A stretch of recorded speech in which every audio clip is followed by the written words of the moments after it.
Γεια σας φίλοι μου χρυσοθύρες, ερευνητές με ανιχνευτές μετάλλων. Ο ανιχνευτής μεγάλου βάθους της XP, όπως γνωρίζετε, το νέο Extreme Hunter, με την πρωτοφανή απόδοση και εργονομία του, κερδίζει τους έμπειρους ερευνητές και σημειώνει χιλιάδες πωλήσεις παγκοσμίως. Μας ρωτήσατε πόσο βάθος πιάνει. Για να απαντήσουμε, επισκεφτήκαμε ένα γνωστό δοκιμαστήριο για ανιχνευτές μετάλλων στην Κατερίνη. Και εκεί η απάντησή μας δόθηκε επάνω στην πράξη και τεκμηριωμένα. Όμως, δεν αξιολογούμε μόνο από το βάθος ένα μηχάνημα. Στην αναζήτησή μας για τον καλύτερο ανιχνευτή μετάλλων, εξίσου σημαντικό κριτήριο είναι να ερευνά απροβλημάτιστα σε δύσκολο περιβάλλον, να μην χτυπάει σε επιφανειακά σκουπίδια, να μην κάνει παράσιτα κάτω από πυλώνες υψηλής τάσεως και να μπορεί να ρυθμίζεται σε δύσκολο μετάλλευμα. Σε αυτά τα σημεία είναι που απαιτούμε να έχει το μηχάνημα βάθος αλλά και σταθερότητα. Αυτές ήταν και οι νέες ερωτήσεις σας. Τις ακούσαμε και πρόκειται να τις απαντήσουμε σήμερα μαζί με τον καλό μου φίλο, έναν παλιό και έμπειρο ερευνητή από τη Λάρισα, τον καλύτερο χειριστή ανιχνευτή μετάλλου στην Ελλάδα. Το πρώτο βίντεο ήταν μια επίδειξη ισχύως του Extreme Hunter. Το σημερινό είναι μια επίδειξη των δυνατοτήτων του σε ένα πολύ δύσκολο περιβάλλον. Ελάτε μαζί μας να δείτε τις επιδόσεις του Extreme Hunter κάτω από τις πιο δύσκολες συνθήκες περιβάλλοντος. Σε ένα δοκιμαστήριο που όμοιό του απλά δεν υπάρχει.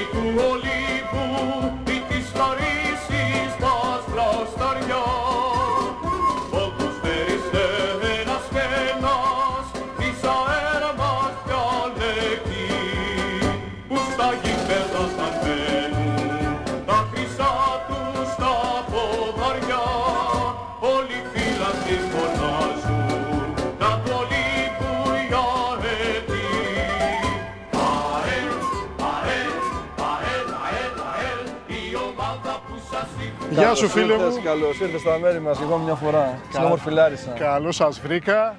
Ήρθαμε για να κάνουμε μια συνέχεια στο προηγούμενο επεισόδιο Q&A για κάποια πραγματάκια τα οποία μας έχει ζητήσει και ο κόσμος. Το προηγούμενο επεισόδιο, φίλε, το οποίο έγινε και με την δική σου φυσικά βοήθεια, που επισκεφθήκαμε το δοκιμαστήριο της Κατερίνης, έχει φέρει πολύ θετικά σχόλια. Έχω λάβει τηλεφωνήματα ακόμα και από Έλληνες του εξωτερικού. Ήταν ένα μοναδικό για το λόγο του ότι η απόδοση των μηχανημάτων δύσκολα αποδεικνύεται από αντιπροσώπους σχεδόν καμία φορά επί του πεδίου. Σχεδόν ποτέ. Έτσι, σχεδόν ποτέ. Και δεύτερον, γιατί το μηχάνημα, το Extreme Hunter, το οποίο παρουσιάσαμε στο δοκιμαστήριο της Κατερίνης, είναι ένα μοναδικό εργαλείο το οποίο δεν έχει ανταγωνιστεί. Γιάννη, να ευχηθώ προς όλο τον κόσμο όλο καλή χρονιά να έχουμε. Με υγεία. Καλή χρονιά, καλές έρευνες. Λοιπόν, γιατί η υγεία είναι το ύψιστο αγαθό και είναι πάνω απ' όλα. Υγεία, ομόνοια και τύχη. Η τύχη, καθένας όπως την ορίζει, όπως θέλει, όπως την έχει στο μυαλό του. Τύχη να έχουμε και βασικά να έχουμε υγεία και αγάπη μεταξύ μας. Καλώς ήρθες και πάλι στα μέρα μας για ακόμα μια φορά. Όντως το προηγούμενο βίντεο ήταν ένα βίντεο το οποίο ήταν μια επίδειξη ισχύως του μηχανήματος. Σε ένα δοκιμαστήριο, το οποίο θα αναφερθώ λίγο σε αυτό, μια και το κάνεις αναφορά, το οποίο έχουν περάσει πάνω από 1000, πάλι πάνω από 1000 ανιχνευτές μετάλλων. Είναι κάτι γνωστό, δεν είναι κάτι το άγνωστο και ό,τι είδαμε ήταν πραγματικό και ρεαλιστικό. Και είδαμε τη δύναμη του μηχανήματος. Θέλω να κάνω μια αναφορά όσον αφορά το προηγούμενο βίντεο και να επισημάνω κάποια πράγματα, κάποιες απορίες που είχαν κάποιοι άνθρωποι που είναι εύλογες ή κάποιοι που να είναι καχύποπτοι. Και να διευκρινίσω κάποια πράγματα όσον αφορά το προηγούμενο βίντεο για να λυθούν κάποιες απορίες.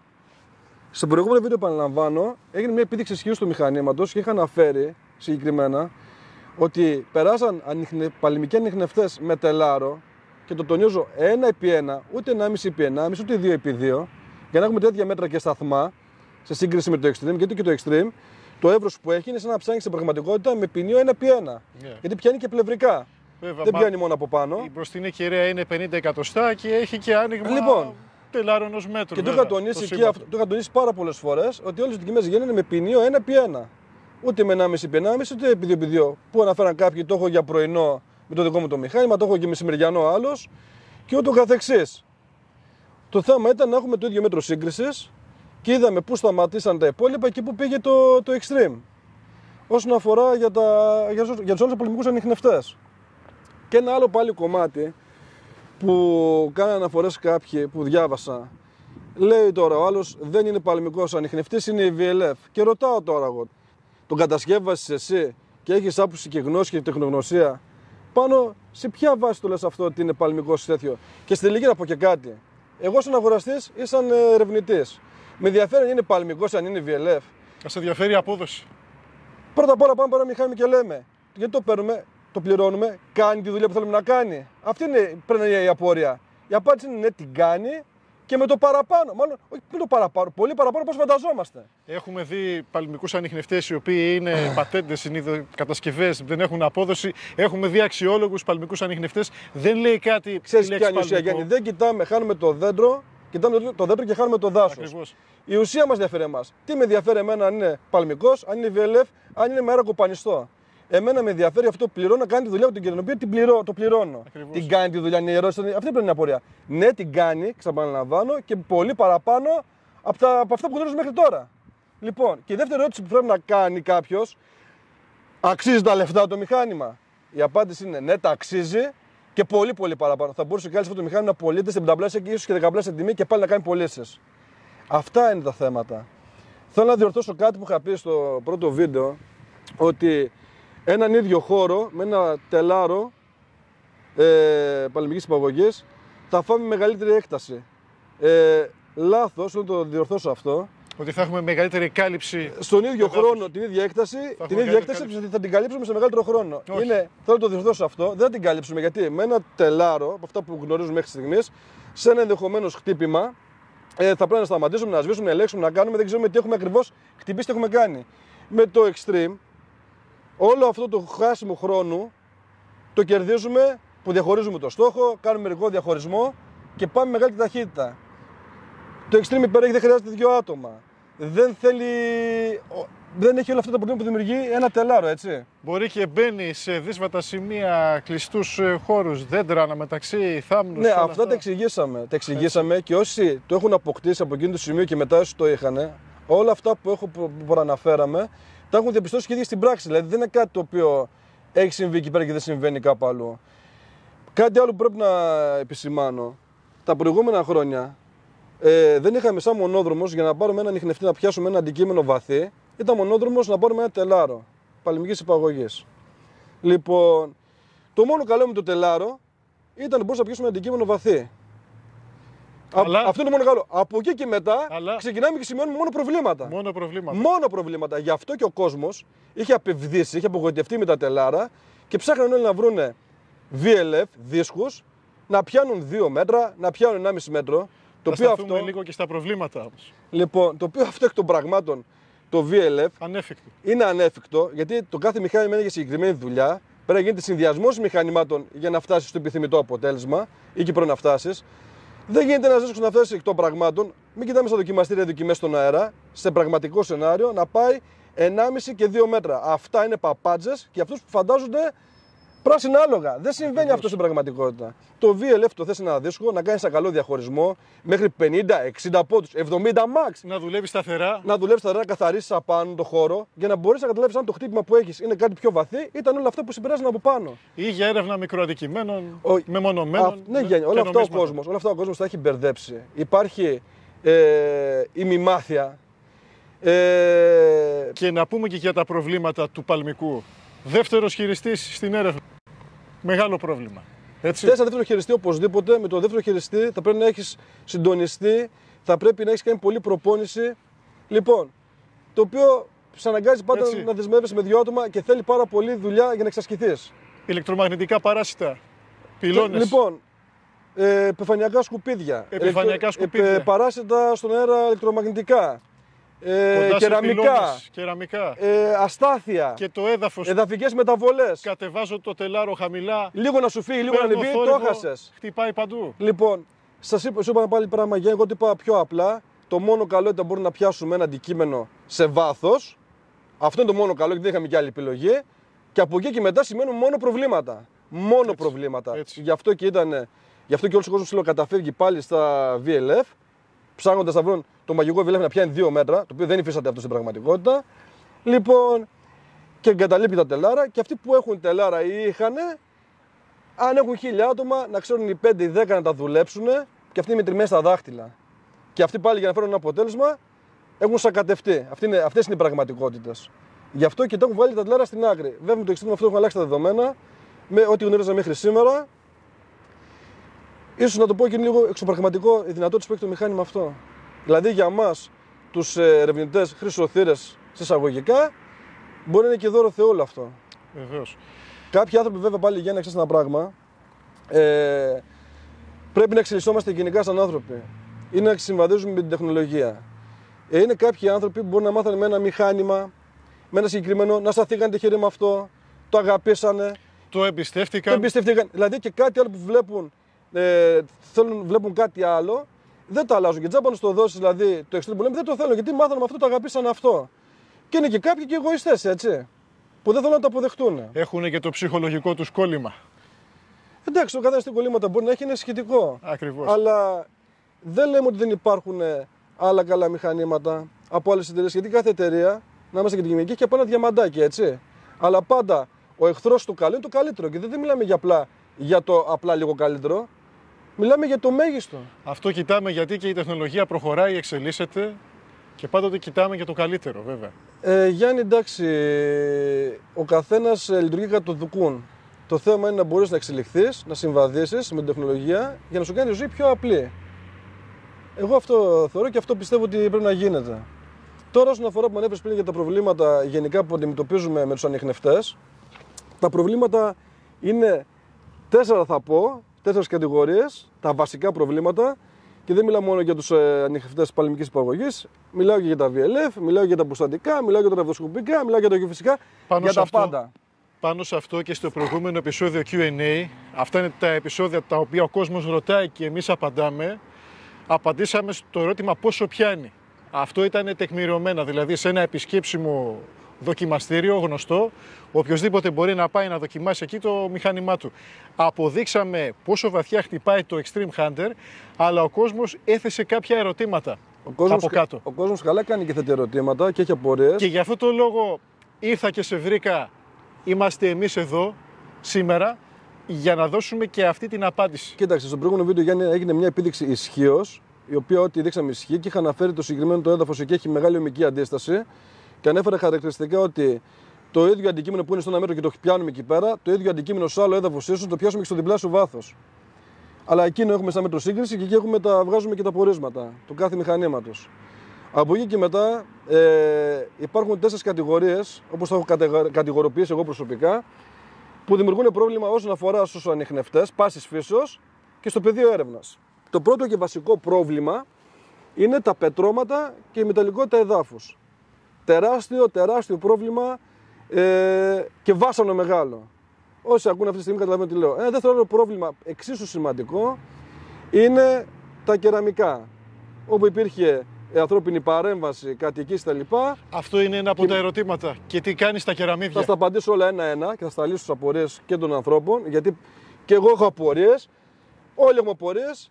Και έχω και σε αυτό θέλω να πω και κάτι ακόμα για να συμπληρώσω στο κομμάτι απορίες παύλα ερωτήσεις. Κάποιος μου έχει πει κάτι, όταν κάνεις μια ερώτηση, είσαι χαζός για 5 λεπτά. Αν δεν την κάνεις ποτέ, μείνεις χαζός για μια ζωή. Δεν είναι κακό να ρωτάμε και να μαθαίνουμε. Κανένας δεν είναι ούτε γνώστης, ούτε παντογνώστης, ούτε ξέρουμε όλα. Όσο ζούμε, μαθαίνουμε. Σωστά. Και μαθαίνουμε καθημερινά, έτσι. Ένα άλλο πρόβλημα είναι τα επιφανειακά σκουπίδια που είναι παντού. Ακόμη και στα πιο πιθανά μέρη βλέπεις ανθρώπινη παρέμβαση. Πλέον, ναι. Που μας δημιουργούν πρόβλημα. Και ένα άλλο πάλι πρόβλημα τεράστιο είναι εξωτερικές παρεμβολές, είτε προέρχονται από σταθμούς κινητής τηλεφωνίας, είτε προέρχονται από κάποια ραντάρ, ηλεκτρομαγνητικά παράσιτα. Είτε ηλεκτρομαγνητικά πεδία που προέρχονται από δίκτυο διανομής μέσης τάσης, υψηλής τάσης. Και το μέγα πρόβλημα σε αυτό που ανέφερα, μπορούμε να μιλήσουμε ένα ξεχωριστά, είναι η υψηλή τάση. Λοιπόν, θα τα πάρουμε ένα ξεχωριστά για να καταλαβαίνουμε και τι λέμε, έτσι. Πρώτα πάμε στα πετρώματα που ανέφερα. Τα πετρώματα, λόγω της σύστασης που έχουν δημιουργηθεί στα εκατομμύρια χρόνια στο υπέδαφος και υπάρχουν, είναι ψήγματα δηλαδή μετάλλου και το μαγνητικό σπίτι είναι 1000 φορές πιο ισχυρό από ένα μέταλλο προϋπάρχουν που είναι 100, 200 χρόνια, 300, 500. Ακριβώς. Μας δημιουργεί αυτό το τεράστιο πρόβλημα στην ανίχνευση και στην έρευνα. Στα κεραμικά που ανέφερα μετά, τα παλιά κεραμικά όλα μέσα έχουν μετάλλευμα, έχουν άργυλο ή άλλα υλικά, τα οποία τα βάζαν οι άνθρωποι για να σφίξει το κεραμικό πυλός. Και με τη θερμοκρασία και αυτό δημιουργεί να είναι πιο ανθεκτικό, το οποίο στην ουσία έχει μέσα μέταλλο, αλλά δεν είναι το μέταλλο που θέλουμε εμείς. Είναι σε ψήγματα και αυτό, αλλά και μας δημιουργεί πρόβλημα. Τα σκουπίδια επιφανειακά μπορεί να είναι το οτιδήποτε, αποσύρματα, καρφιά, καλίκες, καπάκια, ό,τι πάει το μυαλό σου που λέμε σκουπίδι. Βέβαια. Λοιπόν, και ένα άλλο πρόβλημα μεγάλο που αναφέραμε για τα ηλεκτρομαγνητικά πεδία, είπαμε είναι σταθμοί κινητής τηλεφωνίας. Και το μέγα πρόβλημα που μιλάμε πάντα, που αναφέραν κάποιοι άνθρωποι, είναι για το δίκτυο διανομής υψηλής τάσεως. Όταν μιλάμε για δίκτυο διανομής υψηλής τάσεως, αναφερόμαστε στους πυλώνες, στους μεταλλικούς, που μεταφέρουν 360.000 βολτ. Η μέση τάση είναι οι πυλώνες, οι άλλοι, το δίκτυο διανομής που φέρει 20.000 βολτ.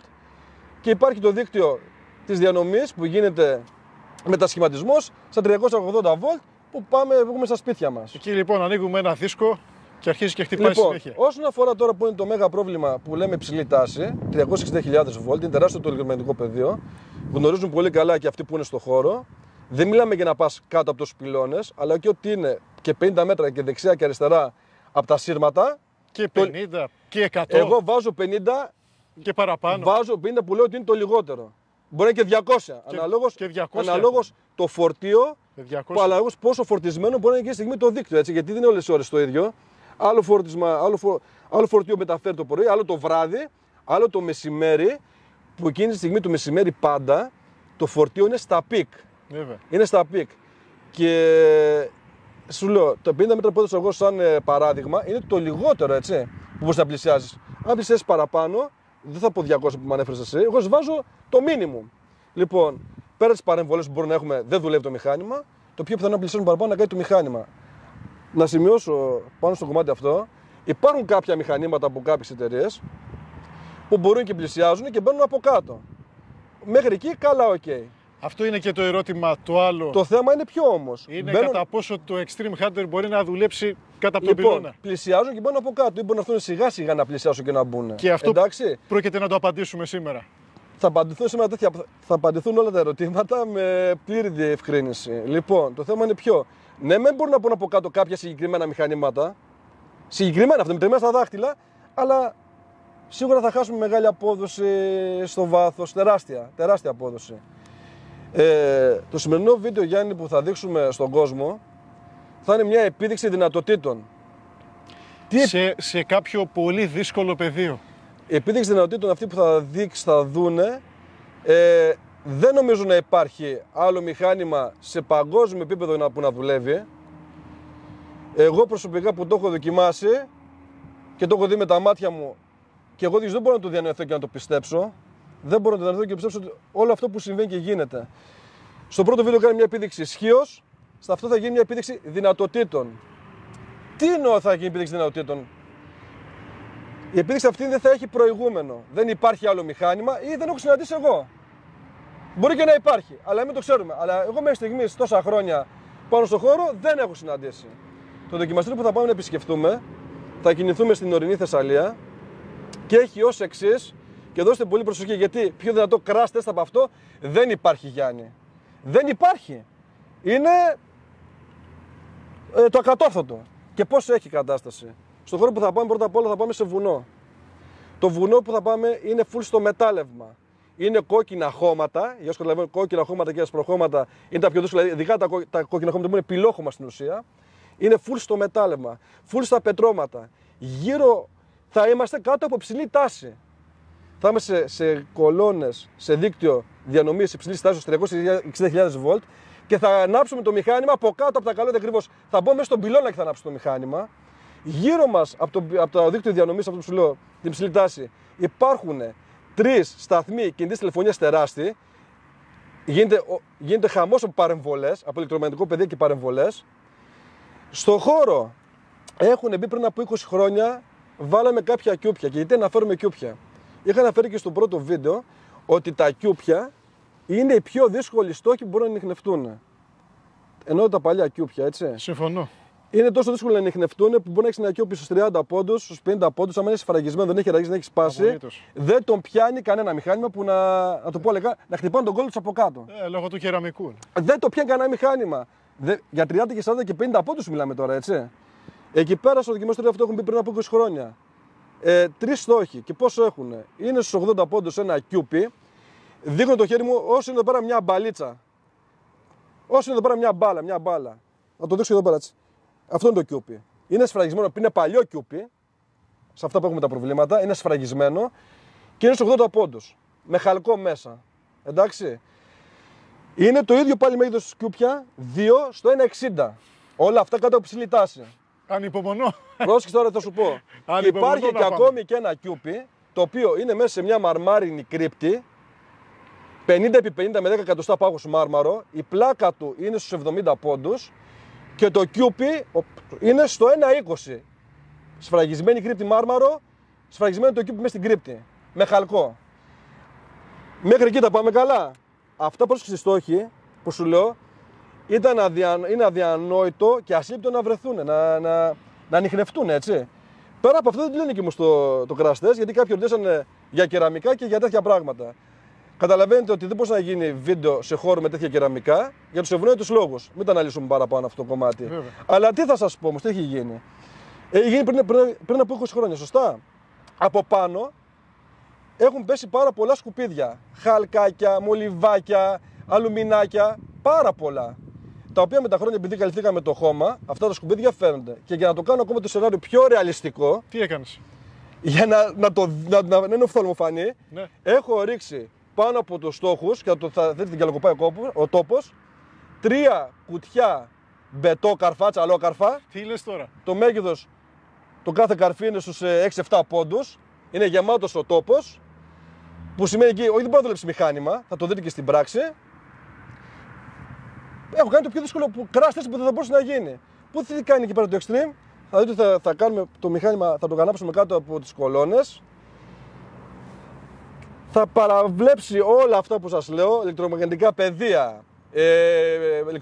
πεδία, σκουπίδια που γίνεται της πόπης, τόσο μολυσμένο μέρος δεν μπορείς να βρεις τη φύση εύκολα. Αυτό το κάνουμε εμείς με τεχνητό τρόπο που τα ρίξαμε και το κάναμε σκουπιδότοπο, λες και μηχανουργείο. Λοιπόν, και όλα αυτά το extreme θα τα απορρίψει και θα πάρει μόνο τους στόχους που είναι στα βάθη που σας προανέφερα και τους συγκεκριμένους στόχους που είναι κάτι για ένα αδιανόητο. Αυτό έγινε πριν 20 χρόνια, το είχα κάνει με ένα φίλο μου. Συγχωρέθηκε, έφυγε από τη ζωή, αλλά μου είχε πει τότε κάτι, επειδή ήταν παλιός ερευνητής και πολύ καλός πάνω σε αυτό. Αν ποτέ βρεθεί ανιχνευτής να μπορέσει να ανιχνεύσει αυτούς τους στόχους, τότε θα αρχίσουν να βγαίνουν δουλειές. Δυστυχώς σήμερα λείπει από κοντά μας. Αν το έβλεπα αυτό, πραγματικά θα συγκινιόταν με όλο αυτό. Θα έμεινε κατάπληκτος. Να το έβλεπε, το ζούσε. Θα μας βλέπει από εκεί ψηλά που είναι. Και πιστεύω θα χαρεί με όλο αυτό που θα δει. Θα χαρεί η ψυχή του. Μα και εγώ σαν αντιπρόσωπος αυτού του εργαλείου πραγματικά θέλω να το δω αυτό. Κοίτα Γιάννη, εγώ στο είχα περιγράψει. Δεν ήθελα να το κάνουμε, η αλήθεια είναι αυτό το συγκεκριμένο, γιατί μπορεί να φανεί εξωπραγματικό ή μπορεί να φανεί πολύ τραβηγμένο. Αλλά επειδή ο κόσμος, εγώ σκέφτομαι πάντα ως αγοραστής, ως απλός άνθρωπος, ότι μοχθώ για να βγάλω το εισόδημά μου, ότι από τα δουλευμένο αυτά τα λίγα, γιατί έχουν αλλάξει τα δεδομένα της εποχής, μαζεύω 2 δραχμούλες, να πάω να πάρω ένα πραγματάκι, πιστεύουμε όλοι σε ένα όνειρο. Εντάξει. Σκέφτομαι τον μέσο άνθρωπο, τον απλό άνθρωπο, ναι, που αγωνίζεται να πραγματοποιήσει τα όνειρά του. Και επειδή πολλοί άνθρωποι έχουν απορίες, δεν γνωρίζουν. Έχουν αγοράσει λάθος εξοπλισμό. Λοιπόν, δεν γνωρίζουν. Τους έχουν κοροϊδέψει. Υπάρχει πολύ παραπληροφόρηση, μημάθεια, κοροϊδία. Εγώ επειδή σκέφτομαι αυτούς τους ανθρώπους, θέλω να τους προφυλάξω και θα ήθελα με κάποιο τρόπο να τους ανοίξω τα μάτια, να σου το πω έτσι απλά. Λοιπόν Γιάννη, θα ήθελα να πω κάτι πρωτού πάμε στο χώρο του δοκιμαστηρίου, το συγκεκριμένο, ότι ό,τι δείχνουμε ό,τι λέμε και ό,τι πρόκειται να δείξουμε είναι αληθή. Αυτό είναι και το επιθυμητό και αυτό θέλουμε. Λοιπόν, δεν πρόκειται ούτε για οπτικό τρίκ, ούτε για οφθαλμαπάτη, που σημαίνει τι αυτό? Ότι αυτά που λέμε και ότι μπορεί να κάνει το μηχάνημα και συμβαίνουν, σημαίνει ότι οπουδήποτε αλλού μπορεί να συμπεριφερθεί το ίδιο. Πάντα υπάρχουν βέβαια και εξαιρέσεις στον κανόνα. Εντάξει. Αλλά μέχρι στιγμής δεν μας έχει δείξει κάτι το αντίθετο. Πιάνουμε αυτά τα δεδομένα που έχουμε. Τα οποία είναι ακραία δεδομένα, έτσι. Θα πρέπει οπουδήποτε αλλού να συμβεί το ίδιο πράγμα. Εφόσον γίνουν σωστά οι ρυθμίσεις, όπως πρέπει να γίνουν τα πράγματα, θα πρέπει να κάνει τέτοια πράγματα. Γιατί Γιάννη, αν δεν τα κάνει οπουδήποτε αλλού, γιατί ό,τι κάνουμε είναι ρεαλιστικό και 100% αληθή, αν δεν τα κάνει, δύο είναι οι περιπτώσεις. Ή εμείς οι δύο αυτή τη στιγμή κοροϊδεύουμε τον κόσμο που συνεπώς είμαστε για μπουνιές, ή το μηχάνημα είναι για πέταμα, είναι για σπάσιμο. Αυτή είναι η πραγματικότητα. Αλλά επειδή όμως ό,τι κάνουμε είναι πραγματικό και ρεαλιστικό, μπορεί να συμβεί και οπουδήποτε αλλού. Και αυτό είναι πολύ σημαντικό και πρέπει να το βάλουν καλά στο μυαλό τους, όσοι το βλέπουν και όσοι το δουν αυτό το βίντεο, και το τονίζουν πραγματικό και ρεαλιστικό. Εάν το μηχάνημα για κάποιο λόγο δεν τα κάνει, ή εμείς κοροϊδεύουμε που δεν συμβαίνει αυτό το πράγμα, ή το μηχάνημα είναι για πέταμα. Αυτό τα έχεις πει όλα. Αυτό πρέπει να το βάλουν στο μυαλό τους, να το κλειδώσουν και να το θυμούνται. Τα έχεις πει όλα. Αυτά, Γιάννη. Θα προχωρήσουμε. Θα πρέπει να κινηθούμε λίγο μακριά, να πάμε στο χώρο του δοκιμαστηρίου. Θα ανεβούμε ορεινά, ψηλά και εκεί πέρα έρχονται εκπλήξεις. Μείνετε μαζί μας γιατί αυτό δεν έχει ξαναγίνει.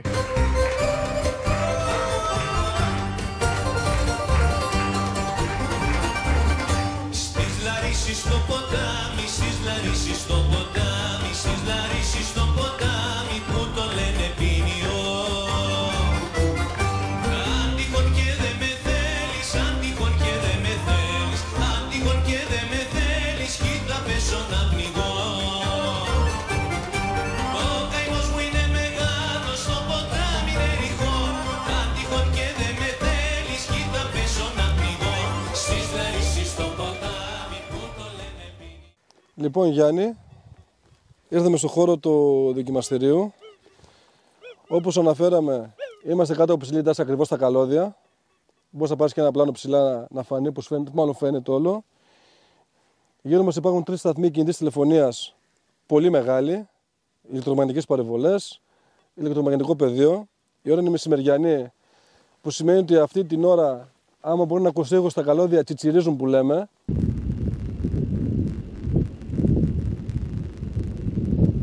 Είναι το δίκτυο full φορτισμένο, είναι full από φορτίο δηλαδή, που σημαίνει ότι έχουμε τεράστιο ηλεκτρομαγνητικό πεδίο. Βουνό, όπως ακριβώς σου είπα, full πετρώματα και full μετάλλευμα. Και τι έχεις ρίξει εδώ κάτω? Λοιπόν, εδώ είναι ο χώρος του δοκιμαστηρίου. Όπως είπαμε και πριν, υπάρχει ένα κιούπι που είναι στον πυλώνα το πρώτο στους στόχους που έχω βάλει με 5 σκόνες να ξεχωρίζουν στους 80 πόντους σφραγισμένο με χαλκό. Στο μεσαίο στόχο, στο κέντρο, είναι 2 κιούπια του ίδιου μεγέθους στο 1,60 σφραγισμένα με χαλκό και αυτά. Και στο πρώτο, εδώ πέρα βλέπουμε μπροστά μας, όπως κοιτάμε δηλαδή, είναι κρύπτη μαρμάρινη 50x50, 10 εκατοστά πάχος είναι το μάρμαρο. Η πλάκα είναι στους 70 πόντους και υπάρχει κιούπι μέσα σφραγισμένο με χαλκό, μέσα σε κενό. Λοιπόν, υπήρχαν πάρα πολλά σκουπιδάκια εδώ παραπάνω που τα είχαμε ρίξει για το λόγο του δοκιμαστηρίου, αλλά λόγω που πέρασαν τα χρόνια δεν φαίνονται με το μάτι και για να είναι πιο. Και για να δείξουμε πραγματικά ότι δεν καταλαβαίνει από μικρά πράγματα ή τα απορρίπτει και πάμε μόνο στα μεγάλα, έχω ρίξει 3 κουτιά μπετόκαρφα, ατσαλόκαρφα. Λοιπόν, όπως βλέπεις είναι σαν γυαλίζει ο τόπος όλος. Εντάξει. Και αυτό το έκανα για να είναι όλα ρεαλιστικά και να είναι καθαρά, να υπάρχει διαφάνεια, να μην υπάρχει καμιά απορία. Και κοίτα λίγο, και κάτι ακόμα που θέλω να σου πω, ότι και το ντέος δουλεύει κατά ψηλή τάση, δουλεύει άψογα και δες τώρα τι γίνεται από σκουπίδι.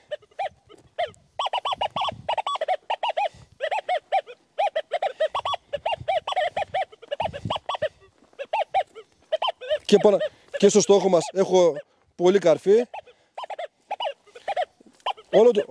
Όλο το μέρος είναι μολυσμένο, να το πω έτσι απλά.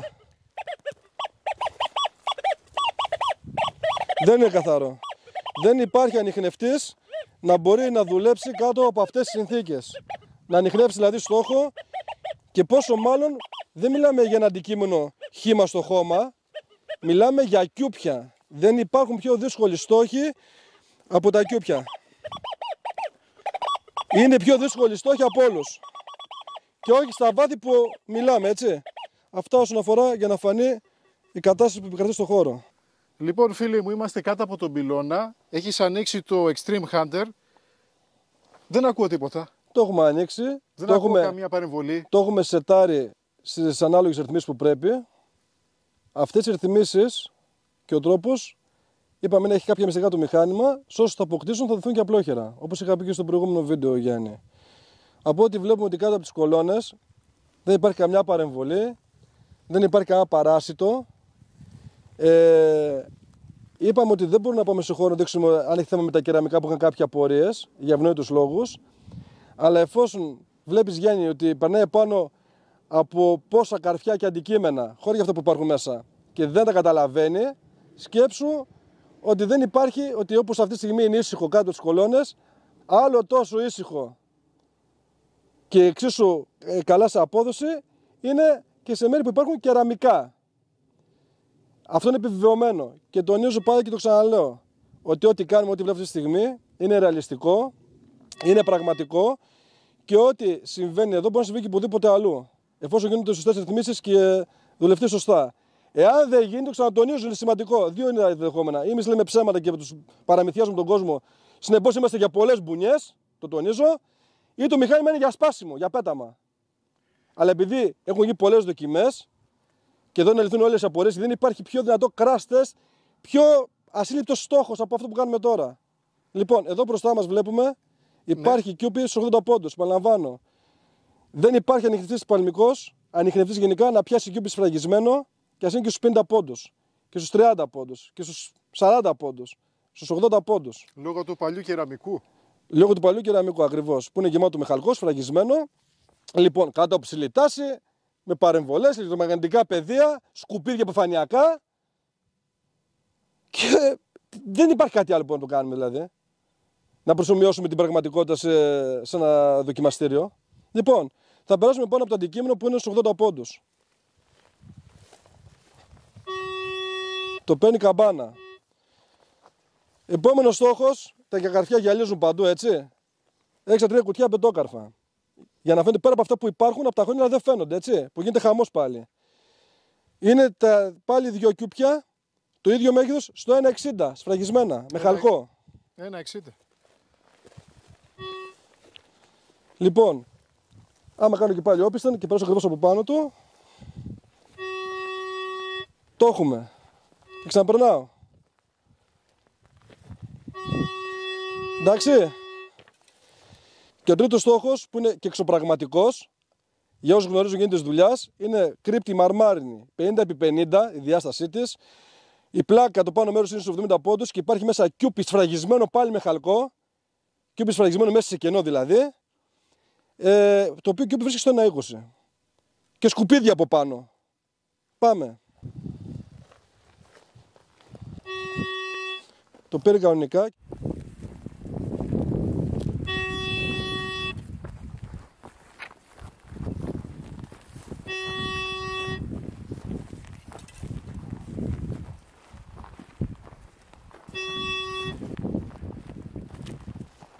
Ωραίο. Φίλε μου, όταν μου το έλεγες, δεν το πίστευα. Εδώ δεν το πίστευα εγώ που το έκανα. Γι' αυτό ήρθα εδώ για να το διαπιστώσω με τα ίδια μου τα μάτια. Ναι. Δεν το πίστευα ότι μπορεί να γίνει αυτό, γιατί ξέρω πως κανένας παλμικός με τελάρο δεν θα μπορεί να παίξει όχι μόνο λόγω των σκουπιδιών, αλλά και λόγω των ηλεκτρομαγνητικών πεδίων. Γιάννη, πραγματικά είναι εξωπραγματικό όλο αυτό που συμβαίνει εδώ πέρα και για το μηχάνημα. Είναι ασύλληπτο. Όχι παλμικός. Εγώ πιστεύω εγώ τουλάχιστον προσωπικά δεν ξέρω αν υπάρχει άλλο συνεχιστή στον κόσμο που να δουλεύει κάτω από τέτοιες συνθήκες και ανιχνεύει τους συγκεκριμένους στόχους σε συγκεκριμένα βάθη. Είναι κάτι ασύλληπτο, κάτι πρωτόγνωρο, κάτι που δεν θα έχει προηγούμενο. Εγώ θεωρώ, Γιάννη, ότι αν καταλάβουν ο κόσμος τι μηχάνημα είναι αυτό, εγώ θεωρώ ότι μέσα σε 1 με 2 χρόνια θα ξαναυπάρχει τελάρο στην αγορά. Δεν υπάρχει λόγος. Αυτό που κάνει αυτό το μηχάνημα δεν είναι από άλλο πλανήτη. Εγώ αυτό έχω να πω και θα πω και κάτι άλλο ακόμα. Θα το πω λαϊκά, που θα αρέσει σε πάρα πολλούς αυτό που θα πω. Το μηχάνημα γαμάει και δέρνει, τέλος. Αυτό έχω να πω, Γιάννη. Τα είπες όλα. Φίλοι μου, στο σημερινό επεισόδιο Q&A είδαμε ασύλληπτα πράγματα. Φέραμε τον καλύτερο ανιχνευτή μετάλλων, μεγάλου βάθους, τον οποίο μπορείτε να βρείτε στην αγορά, το πιο σύγχρονο μηχάνημα στην κατηγορία του, το Extreme Hunter, σε ένα πεδίο δοκιμών, το οποίο δεν έχει καταφέρει να λειτουργήσει κανένας άλλος αντίστοιχα μεγάλου βάθους παλμικός ανιχνευτής μετάλλων. Με το Extreme Hunter καταφέραμε το ακατόρθωτο. Η απόδοση αυτή είναι ασύλληπτη. Είμαστε εδώ κάτω από μια σειρά πυλώνες, τους οποίους τους ακούμε ότι τσιτσιρίζουν, υψηλής τάσεως. Είμαστε εδώ την ώρα στην οποία το δίκτυο έχει αιχμή, είναι 2 η ώρα το μεσημέρι. Σε αυτό το πεδίο δοκιμών έχουμε στόχους μέσα σε κενό, είναι πιθάρια, είναι παλιά πιθάρια από δύσκολο μετάλλευμα. Και το κερασάκι στην τούρτα θα λέγαμε είναι ότι έχουμε γεμίσει αυτό το χώρο εδώ με ατσαλόκαρφα. Το Extreme Hunter κατάφερε και πέρασε τη δοκιμή, στην οποία όλοι οι άλλοι ανταγωνιστικοί ανιχνευτές του έχουν αποτύχει. Εύκολος χειρισμός στο πιο δύσκολο πεδίο για ανιχνευτή μετάλλων. Και όταν λέω εύκολος χειρισμός, λέω ότι το μόνο που χρειάζεται είναι να πατήσουμε το κουμπάκι εδώ για να κάνουμε reset. Ο μεγαλύτερος εχθρός του ανιχνευτή μετάλλων είναι το έδαφος, είναι το μετάλλευμα, αλλά εξίσου δυνατός είναι και οι ηλεκτρομαγνητικές παρεμβολές. Το Extreme Hunter όλα αυτά έχει καταφέρει με την τεχνολογία του και τα έχει νικήσει. Stories by Kyritsis είναι η λέξη κλειδί. Αν θα πατήσετε επάνω της, θα δείτε όλα τα επεισόδια αυτής της σειράς, όπου εσείς ρωτάτε και εμείς επιλέγουμε τις καλύτερες ερωτήσεις από αυτές και τις απαντάμε μέσα από ένα βίντεο. Stories by Kyritsis και η σειρά Q&A είναι η σειρά η οποία σας μεταδίδει γνώση για τον χειρισμό και την τεχνολογία των ανιχνευτών μετάλλων. Ευχαριστώ για άλλη μια φορά που μείνατε μαζί μας στη δοκιμή με το Extreme Hunter. Θέλω να ακούσω τις ερωτήσεις σας. Να είστε πάντα καλά. Ευχαριστούμε.